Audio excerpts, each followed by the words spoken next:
Election ചാനലിലേക്ക് സ്വാഗതം. രണ്ടാഴ്ചക്കിടെ 2 തവണ, രണ്ടാം വരവിൽ 2 ദിവസം. ആദ്യം തൃശൂരിലും ഇന്നലെ കൊച്ചിയിലും റോഡ് ഷോ. അണികളിൽ ആവേശം നിറച്ച് ആവോളം ദൃശ്യവിരുന്നൊരുക്കി മോദി മടങ്ങി.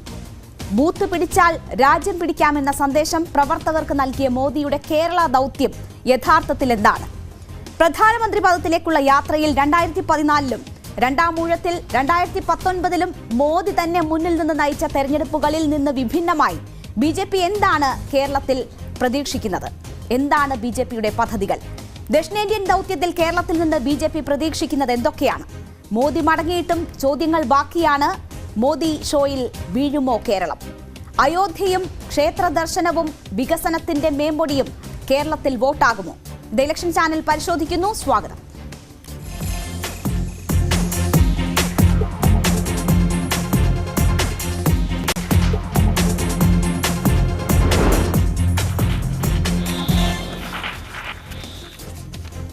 ഇലക്ഷൻ ചാനലിൽ ഞങ്ങളുടെ ഇലക്ഷൻ അനലിസ്റ്റ് മനു ഭരത് കൂടി ചേരുകയാണ്. എനിക്കിപ്പം മനു, 2 ദിവസത്തെ വലിയ ദൃശ്യ വിരുന്ന് ഒരുക്കി പ്രവർത്തകരിൽ ആവേശം വാനോളം നിറപ്പിച്ചുകൊണ്ടാണ് നരേന്ദ്രമോദി 2 ദിവസത്തെ സന്ദർശനം കഴിഞ്ഞ് കേരളത്തിൽ നിന്ന് മടങ്ങുന്നത്. അപ്പോൾ കേരളത്തിൽ വികസനത്തിലൂന്നി മോദി സംസാരിച്ചിരിക്കുന്നു. വികസന പ്രവർത്തനങ്ങൾ, ജനങ്ങളുടെ ജീവിതം ലഘൂകരിക്കാൻ, അവരുടെ ബുദ്ധിമുട്ടുകൾ അകറ്റാൻ താൻ എന്തൊക്കെ ചെയ്തു എന്ന് പറഞ്ഞുകൊണ്ടാണ് മോദി മടങ്ങിയിരിക്കുന്നത്. അപ്പോൾ വികസനം, ഒപ്പം ഈ ദൃശ്യവിരുന്നും ഒരുക്കിക്കൊണ്ടുള്ള പ്രധാനമന്ത്രിയുടെ സന്ദർശനം, മുഖ്യമന്ത്രി പ്രധാനമന്ത്രിക്ക് നന്ദി പറയുന്ന സാഹചര്യം, വികസന പ്രവർത്തനങ്ങൾ കേരളത്തിന് നൽകിയതിൽ ആ വേദിയിൽ പ്രധാനമന്ത്രിയെ അഭിനന്ദിച്ച് അല്ലെങ്കിൽ നന്ദി പറഞ്ഞുകൊണ്ട് മോദിയോട് മുഖ്യമന്ത്രിക്ക് സംസാരിക്കേണ്ടി വരുന്ന സാഹചര്യമൊക്കെ ഇന്ന് കേരളം കണ്ടിരിക്കുകയാണ്. എന്താണ് മോദിയുടെ പദ്ധതികൾ? ഇതിൽ ഒരു കാര്യം നമ്മൾ പ്രധാനമായി ശ്രദ്ധിക്കേണ്ടത്, ഈ പ്രധാനമന്ത്രി വളരെ മൈക്രോ ലെവലിൽ കൂടി ഈ തെരഞ്ഞെടുപ്പിനെ ഉറ്റുനോക്കുന്നു എന്നതാണ്. അതായത് ഒരു വലിയ നാഷണൽ ഇലക്ഷൻ നടക്കുമ്പോൾ അതിൽ മോദി പ്രധാനമന്ത്രി എന്ന നിലയിൽ നരേന്ദ്രമോദിയാണ് മുന്നിൽ നിന്ന് നയിക്കുന്നത്. അദ്ദേഹത്തിൻ്റെ താരപ്രഭ തന്നെയാണ് തെരഞ്ഞെടുപ്പിലെ പ്രധാന ആയുധം. പക്ഷെ അങ്ങനെ വരുമ്പോഴൊക്കെയും ഏറ്റവും താഴെ തട്ടിലുള്ള വളരെ സൂക്ഷ്മതലത്തിലുള്ള വിശദാംശങ്ങൾ കൂടി ഈ തെരഞ്ഞെടുപ്പിൽ BJP ശ്രദ്ധിക്കുന്നു എന്നതാണ് നമ്മൾ മനസ്സിലാക്കേണ്ടത്. അതുകൊണ്ടാണ് ഈ ഏറ്റവും താഴെത്തട്ടിലുള്ള, ഇപ്പോൾ ബൂത്ത് തലത്തിൽ പ്രവർത്തിക്കുന്ന ശക്തി കേന്ദ്ര പ്രമുഖന്മാരുടെ യോഗം വിളിക്കുന്നു. അത് മറ്റ് സംസ്ഥാനങ്ങളിലുണ്ടെങ്കിലും കേരളത്തിലാണ് പ്രധാനമന്ത്രി ഇവരെ വളരെ അഭിസംബോധന ചെയ്യാനും അടുത്ത് കാണാനും ഒക്കെ ശ്രമിക്കുന്നത്. അവരിലേക്ക് ആവേശം കടത്തിവിടുക, ഓരോ ബൂത്തിലും കേന്ദ്രീകരിച്ചുള്ള പ്രവർത്തനം ശക്തിപ്പെടുത്തുക തുടങ്ങിയ നിലപാടുകളിലേക്ക് വരികയാണ്. മറ്റൊന്ന് നമുക്ക് ഇവിടെ കാണാൻ കഴിയുന്നത്, ഈ കോൺഗ്രസ് പ്രധാനമായും ദക്ഷിണേന്ത്യയിൽ അവരുടെ ശക്തി വർദ്ധിപ്പിക്കാനുള്ള ശ്രമം നടത്തുന്നു. അല്ലെങ്കിൽ ഈ BJP ഇതര കക്ഷികൾ ദക്ഷിണേന്ത്യയിൽ പിടിമുറുക്കാൻ ശ്രമിക്കുന്നു എന്ന് മനസ്സിലാക്കുന്ന ഘട്ടത്തിലാണ് അവിടെ തങ്ങളൊട്ടും പുറകിലല്ല, അവിടെയും ശക്തമായൊരു പോരാട്ടം കാഴ്ചവെക്കാം എന്ത് തരത്തിൽ പ്രധാനമന്ത്രി ദക്ഷിണേന്ത്യയിലേക്ക് അദ്ദേഹത്തിൻ്റെ സന്ദർശനങ്ങൾ വ്യാപിപ്പിക്കുന്നത്. ഇപ്പം നമുക്ക് കാണാൻ കഴിയും, തിരുച്ചിറപ്പള്ളിയിൽ കഴിഞ്ഞ മാസമാണ് അദ്ദേഹം എത്തിയത്.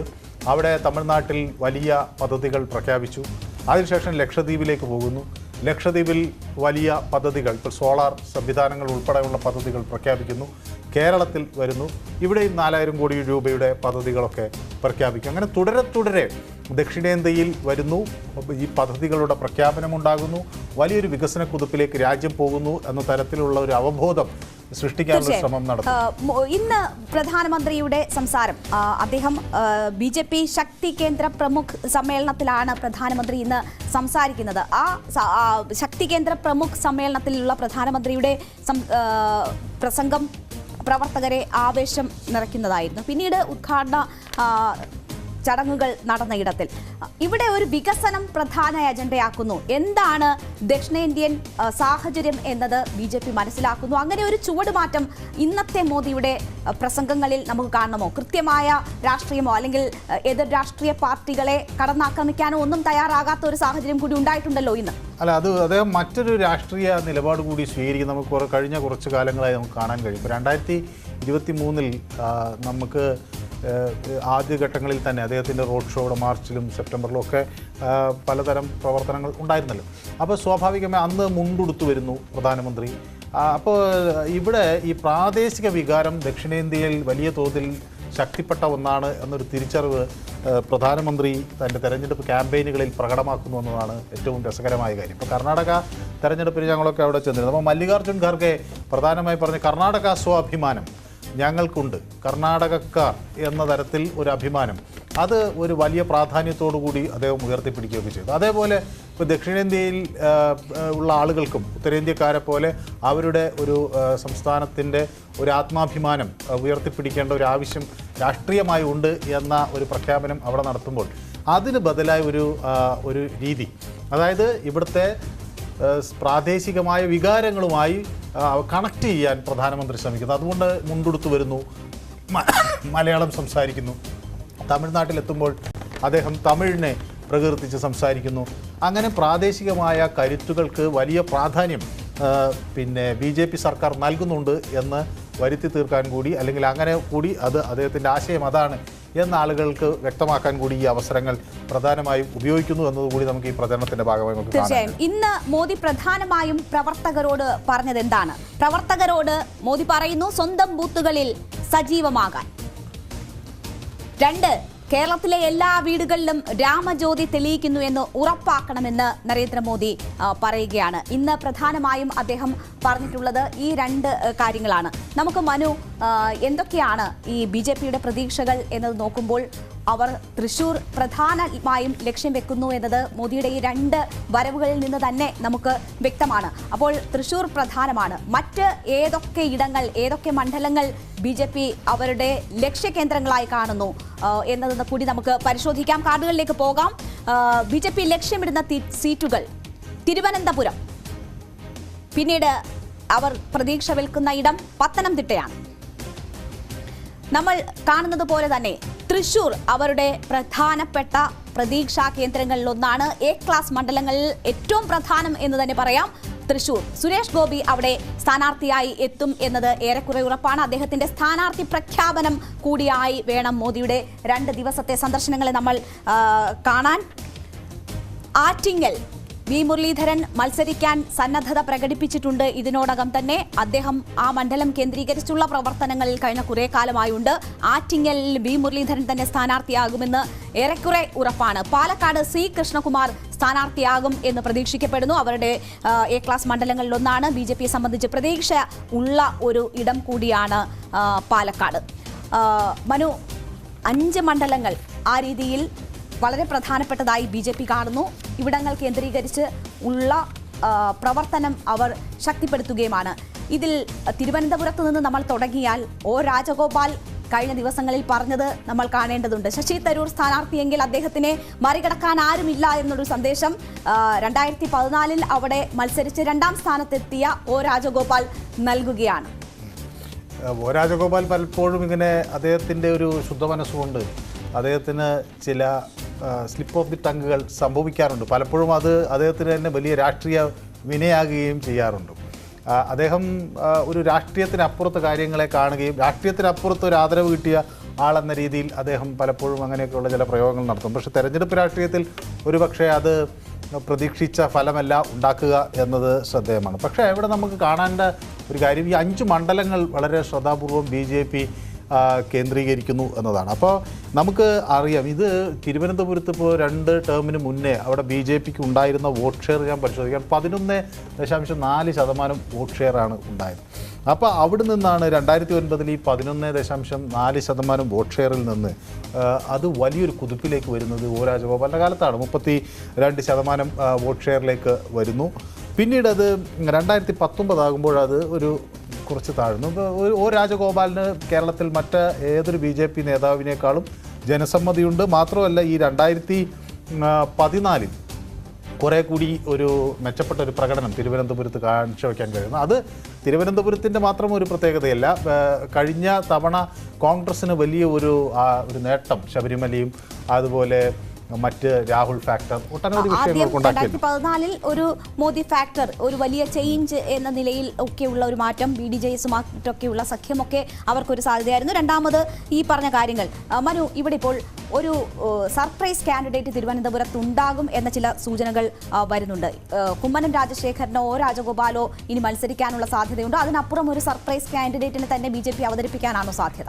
വലിയ ചർച്ചകളിൽ വരുന്നത് നിർമ്മലാ സീതാരാമന്റെ പേര് ഉയർന്നു കേൾക്കുന്നുണ്ട്. S. ജയശങ്കർ മത്സരിച്ചേക്കും എന്നൊക്കെയുള്ള പേരുകൾ. ഏതായാലും ഇതൊക്കെ പാർലമെന്ററി ബോർഡ് തീരുമാനിച്ച് പുറത്തുവിടേണ്ട കാര്യങ്ങളാണ്. അതിന് ഇനിയും സമയമുണ്ടാകും. പക്ഷേ എന്തായാലും തിരുവനന്തപുരത്ത് ഒരു പ്രധാന സ്ഥാനാർത്ഥി മത്സരിക്കുക എന്നത് BJPയെ സംബന്ധിച്ചിടത്തോളം നിർണായകമാണ്. അതൊരു നാഷണൽ ലെവലിൽ അത് വാർത്താ കേന്ദ്രങ്ങളൊക്കെ ആകുമ്പോൾ തിരുവനന്തപുരത്തെ സ്ഥാനാർത്ഥി ഒരു ശ്രദ്ധേയനാകണം എന്നൊരു നിലപാടുണ്ട്. അതുകൊണ്ട് രാജശേഖരന് ഒരു ടൈം കൂടി മത്സരിക്കുന്നതോട് അവിടെ എന്തെങ്കിലും പ്രതീക്ഷിക്കേണ്ടതുണ്ടോ? അല്ല, ഇത് നമുക്ക് തെരഞ്ഞെടുപ്പുകളുടെ ഒരു ട്രെൻഡൊക്കെ അറിഞ്ഞ് വരാനുള്ളൊരു സാധ്യത ഇനിയും കുറച്ചുകൂടി നമ്മൾ കാത്തിരിക്കണം. പക്ഷേ ഏതായാലും BJP അവരുടെ വോട്ട് ഷെയർ വർദ്ധിപ്പിക്കുന്നു എന്ന സൂചനകൾ ആണ് നമുക്ക് ഇപ്പോൾ ആദ്യഘട്ടങ്ങളിലൊക്കെ കിട്ടുന്നത്. പക്ഷേ ഇതുവരെ വന്നിട്ടുള്ള ഇത്തരം പോൾ സർവേകളിലൊന്നും BJPക്ക് വലിയ ആശാവഹമായ ഒരു ഫലം അതിലുണ്ടായിട്ടില്ല. തീർച്ചയായും നമുക്ക് ആ കാർഡുകളിലേക്ക് കൂടി ഒന്ന് പോകാം. ശശി തരൂർ 4,16,131 വോട്ടാണ് 2019 തിരുവനന്തപുരം മണ്ഡലത്തിൽ നിന്ന് നേടിയത്.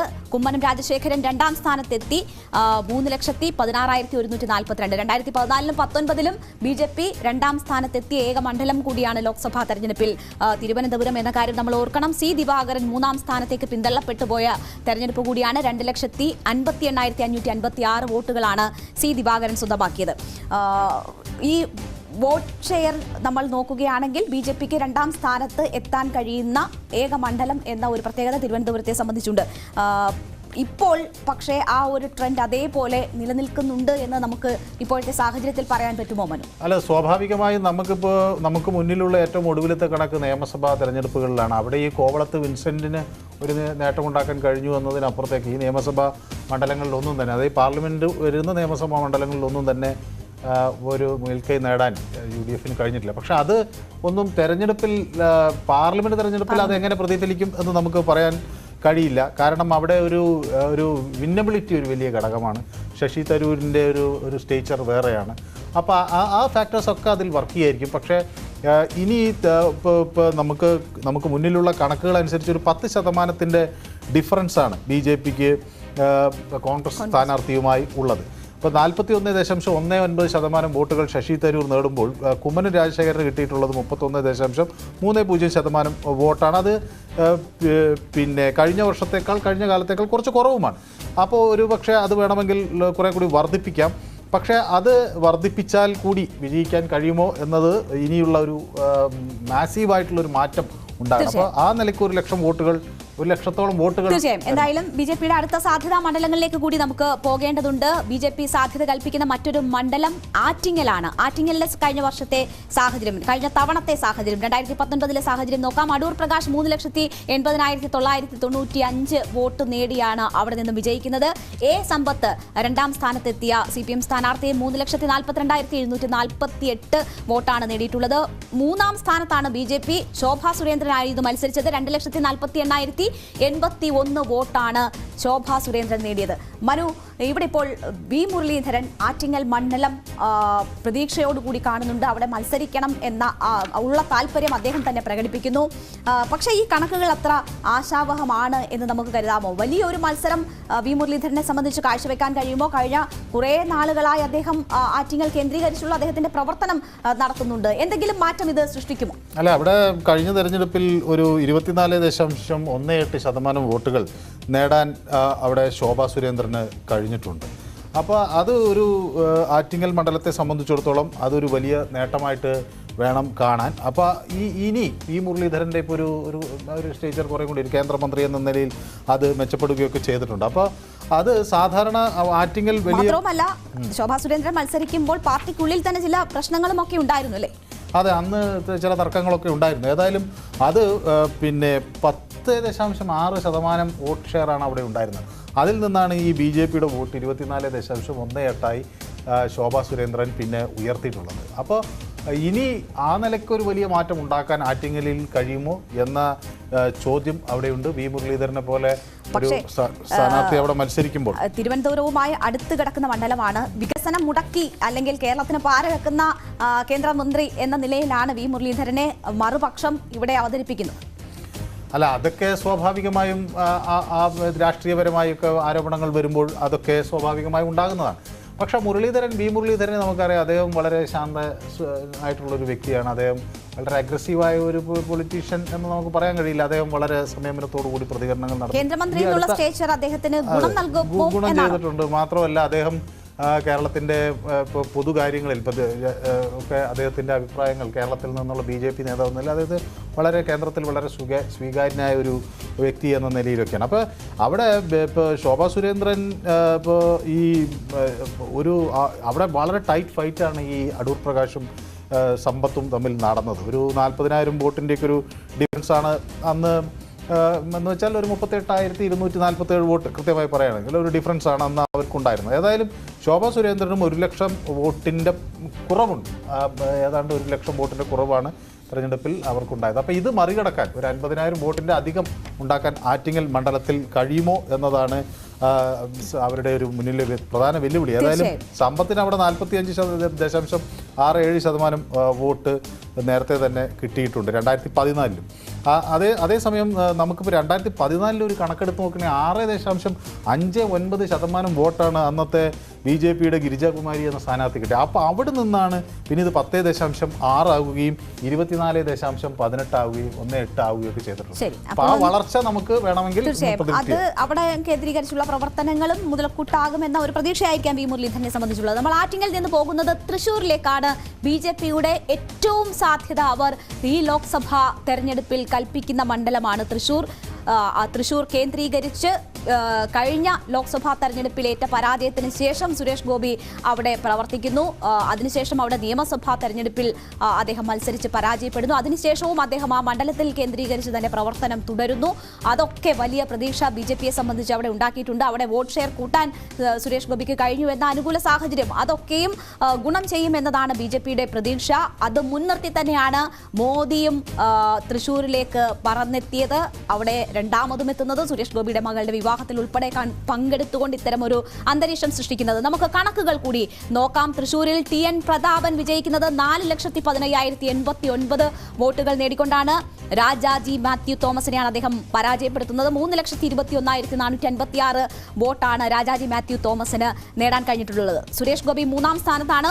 2,93,822 വോട്ടാണ് സുരേഷ് ഗോപിയെ സംബന്ധിച്ച് അവിടെ നേടാൻ കഴിഞ്ഞിട്ടുള്ളത്. മനു, സുരേഷ് ഗോപിയെ സംബന്ധിച്ച് വലിയ പ്രതീക്ഷ അദ്ദേഹത്തിനുണ്ട്. പാർട്ടിക്ക് അദ്ദേഹത്തിലുള്ള വിശ്വാസം മണ്ഡലം പിടിക്കും എന്ന് സുരേഷ് ഗോപി പറയുന്നു. ഇനിയിപ്പോൾ മോദി മത്സരിച്ചാലും ഒന്നും സംഭവിക്കാൻ പോകുന്നില്ല എന്ന് TN പ്രതാപനും പറയുന്ന ഒരു സാഹചര്യം. BJPയുടെ ഈ പ്രതീക്ഷ അങ്ങനെ അങ്ങ് തള്ളിക്കളയാവുന്നതാണോ? കഴിഞ്ഞ ലോക്സഭാ തെരഞ്ഞെടുപ്പിൽ ഏതാണ്ട് 14% ഒക്കെ വോട്ട് കൂട്ടാൻ സുരേഷ് ഗോപിയെ സംബന്ധിച്ച് കഴിഞ്ഞിട്ടുണ്ട്. നിയമസഭാ തെരഞ്ഞെടുപ്പിൽ പക്ഷേ അതിൻ്റെ വലിയ മെച്ചമൊന്നും അദ്ദേഹത്തിന് ഉണ്ടായിട്ടില്ല. എങ്കിൽ പോലും ഇത്രയും നാൾ മണ്ഡലം കേന്ദ്രീകരിച്ച് പരാജയത്തിന് ശേഷവും പ്രവർത്തിച്ചതിൻ്റെയൊക്കെ ഒരു ആത്മവിശ്വാസം വളരെ വലുതാണ്.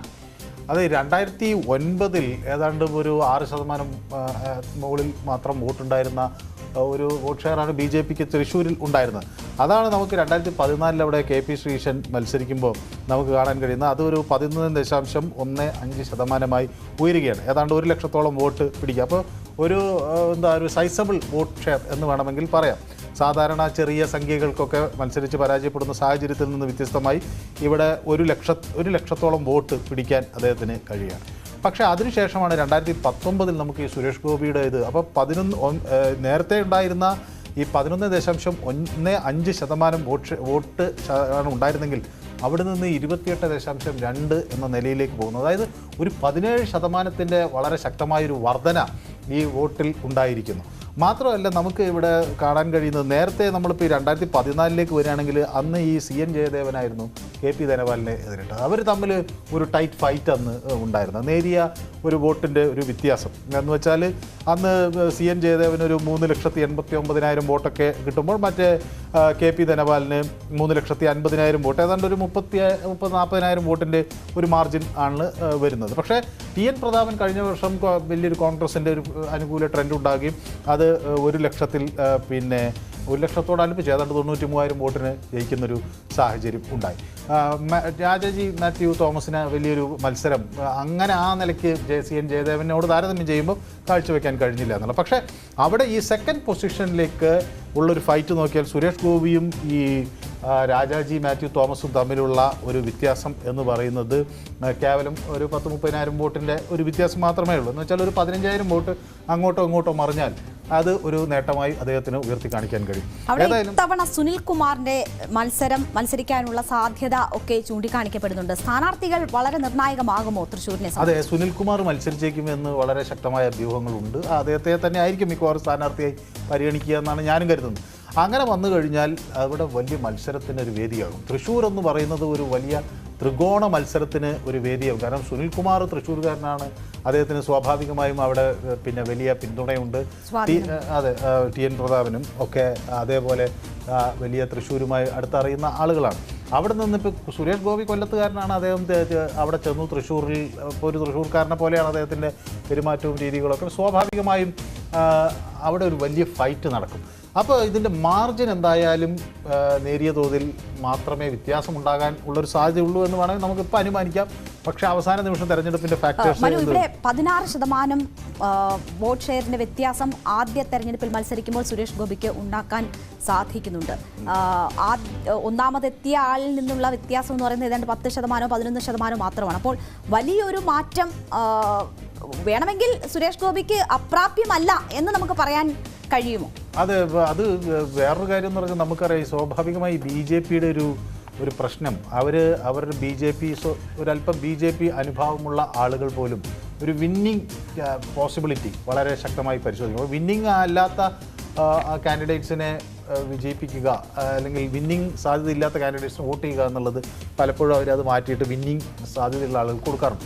അപ്പോൾ ഇവിടെ ആ സാഹചര്യം ഒരുപക്ഷെ സുരേഷ് ഗോപി ജയിക്കും എന്നൊരു സ്ട്രോങ് ആയ ഒരു ട്രെൻഡ് വരികയാണെങ്കിൽ അത് ഒരു തന്നെ കുറേ പ്രോ BJP വോട്ട്സ് സുരേഷ് ഗോപിക്ക് അനുകൂലമായി വരാനൊക്കെ ഒരു സാധ്യത. തീർച്ചയായും. അപ്പോഴും മനു നേരത്തെ സൂചിപ്പിച്ചതുപോലെ സ്ഥാനാർത്ഥികൾ വളരെ പ്രധാനപ്പെട്ടതാകും. ആരൊക്കെയാണ് മറ്റ് രാഷ്ട്രീയ പാർട്ടികൾക്ക് വേണ്ടി കളത്തിലിറങ്ങുന്നത് വളരെ പ്രധാനപ്പെട്ടതാണ്. മനു, നമുക്ക് വളരെ കുറച്ച് സമയം മാത്രമേ അവശേഷിക്കുന്നുള്ളൂ. 2 മണ്ഡലങ്ങൾ കൂടി അവശേഷിക്കുന്നുണ്ട്, പാലക്കാടും പത്തനംതിട്ടയും. പാലക്കാടേക്ക് പോയാൽ VK ശ്രീകണ്ഠൻ 3,92,274 വോട്ട് നേടിയാണ് അദ്ദേഹം പാലക്കാട് വിജയിക്കുന്നത്. MP രാജേഷിനെയാണ് തോൽപ്പിച്ചത്. 3,87,637 വോട്ടാണ് MP രാജേഷ് നേടാനായത്. C കൃഷ്ണകുമാർ നേടിയത് 2,11,556 വോട്ട്.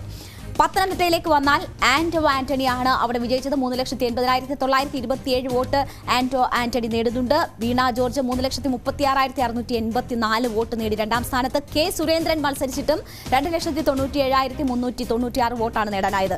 മനു, ഈ 2 മണ്ഡലങ്ങളിലെ സാധ്യതകൾ കൂടി എന്താണ്? K സുരേന്ദ്രൻ തന്നെ ആകാനാണോ സാധ്യത അവിടെ വീണ്ടും? അല്ല, പാലക്കാട് ഒരു കാര്യം എന്താണെന്ന് വെച്ചാൽ അവിടെ നഗരപ്രദേശം വളരെ ശക്തമായൊരു BJP പ്രസൻസ് ഉണ്ട്. പിന്നെ കൃഷ്ണകുമാറിന് വലിയൊരു സ്വാധീനമുണ്ട്. സ്വാഭാവികമായും VK ശ്രീകണ്ഠനും പിന്നെ മണ്ണാർക്കാടും അങ്ങനെയൊക്കെ ഉള്ള സ്ഥലങ്ങളിൽ, പ്രത്യേകിച്ച് ഒറ്റപ്പാലം, ഷൊർണൂർ, അവിടെ എല്ലാം ശക്തമായ സ്വാധീനം ഉള്ള ഒരാളാണ്. MP രാജേഷ് അല്ല മറ്റൊരു സ്ഥാനാർത്ഥിയാണ് വരുന്നതെങ്കിൽ അത് കൂടുതലും പിന്നെയും കൃഷ്ണകുമാറിന് ഗുണം ചെയ്യും. VK ശ്രീകണ്ഠനും കൃഷ്ണകുമാറും തമ്മിലുള്ള ഒരു മത്സരത്തിന് ഒരുപക്ഷെ MP രാജേഷ് അല്ലെങ്കിൽ കരുത്തനായ ഒരു സ്ഥാനാർത്ഥി പാലക്കാട്ട് നിന്ന് ഇറക്കാൻ കഴിഞ്ഞില്ലെങ്കിൽ അത് അവർക്ക് തമ്മിൽ നേരിട്ട് മത്സരിക്കാനുള്ളൊരു സാഹചര്യം ഉണ്ടാകും. തീർച്ചയായും. എന്തായാലും നമ്മുടെ സമയം അവസാനിക്കുന്നു. മനു, ഇവിടെ ഇപ്പോൾ 5 മണ്ഡലങ്ങൾ കണ്ടുകൊണ്ടാണ് BJP ഈ ലോക്സഭാ തെരഞ്ഞെടുപ്പിൽ ഇറങ്ങുന്നത്. അതിൽ ഒരെണ്ണം തൃശ്ശൂരെങ്കിലും നേടിയേ അടങ്ങൂ എന്നതാണ് BJPയുടെ ലക്ഷ്യമായി നമുക്ക് മനസ്സിലാക്കുന്നത്. അത് മുന്നിൽ വെച്ചുകൊണ്ടുള്ള തന്ത്രങ്ങൾ തന്നെയാണ് ആവിഷ്കരിക്കുന്നത്. അവരുടെ ദക്ഷിണേന്ത്യൻ ദൗത്യത്തിൽ വളരെ പ്രധാനപ്പെട്ടത് തന്നെയാണ് കേരളത്തിൽ ഒരു സീറ്റ് എന്നത്. അത് അവർ തൃശ്ശൂർ വളരെ പ്രാധാന്യത്തോടു കൂടി കാണുന്നു എന്നത് വേണം വളരെ മുൻപ് തന്നെ തൃശ്ശൂർ കേന്ദ്രീകരിച്ചുള്ള ഇത്തരം പരിപാടികൾ മറ്റും സൂചിപ്പിക്കുന്നത്. എന്തായാലും ഇലക്ഷൻ ചാനൽ ഇന്ന് BJPയുടെ സാധ്യതകൾ, BJPയുടെ മിഷൻ മോദി എന്താണ് എന്നതാണ് പരിശോധിച്ചത്. മറ്റൊരു വിഷയമായി ഇനി നാളെ കാണാം. നമസ്കാരം.